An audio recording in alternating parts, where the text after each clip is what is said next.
আগামী জাতীয় নির্বাচনের সময়সীমা ঘোষণা হতে পারে আগস্টের প্রথম সপ্তাহেই। অন্তর্বর্তী সরকারের প্রধান উপদেষ্টা অধ্যাপক মোহাম্মদ ইউনূস জাতির উদ্দেশ্যে ভাষণের মাধ্যমে নির্বাচনের দিনক্ষণ ঘোষণা করতে পারেন বলে বিভিন্ন সূত্র জানিয়েছেন।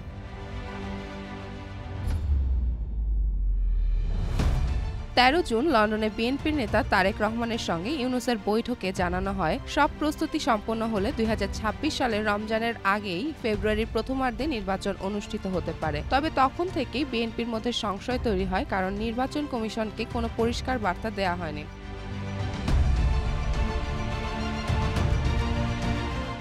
সম্প্রতি ২২ থেকে ২৬ জুলাই পর্যন্ত ৩ দফায় প্রধান উপদেষ্টা ১৪টি দল জোটের সঙ্গে বৈঠক করেন। ২৬ জুলাই বৈঠকের পর জাতীয় পার্টি নেতা মোস্তফা জামাল হায়দার জানান, প্রধান উপদেষ্টা আগামী ৪-৫ দিনের মধ্যে সময়সীমা ঘোষণা করবেন। বিএনপি এই ঘোষণাকে ইতিবাচকভাবে দেখলেও ওয়ালটন এখন দেশের সীমানা পেরিয়ে পৌঁছে গিয়েছে ৫০টিরও বেশি দেশে।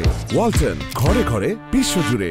জামাত ও অন্যান্য দল মনে করেন, নির্বাচনের আগে সংস্কার ও বিচার প্রক্রিয়ায় দৃশ্যমান অগ্রগতি জরুরি। জাতীয় নাগরিক পার্টিও জুলাই সনদের চূড়ান্তকরণের আগে তারিখ ঘোষণায় সতর্কতা জানায়। এই মুহূর্তে নির্বাচন আয়োজনের প্রস্তুতির অংশ হিসেবে ইসিকে প্রয়োজনীয় নির্দেশনা দেওয়ার পরিকল্পনা করছে সরকার।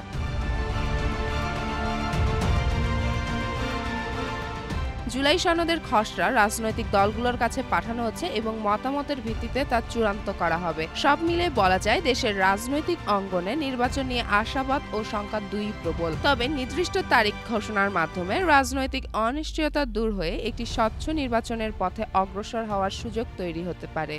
যেমন ফারিয়া, জনকণ্ঠ।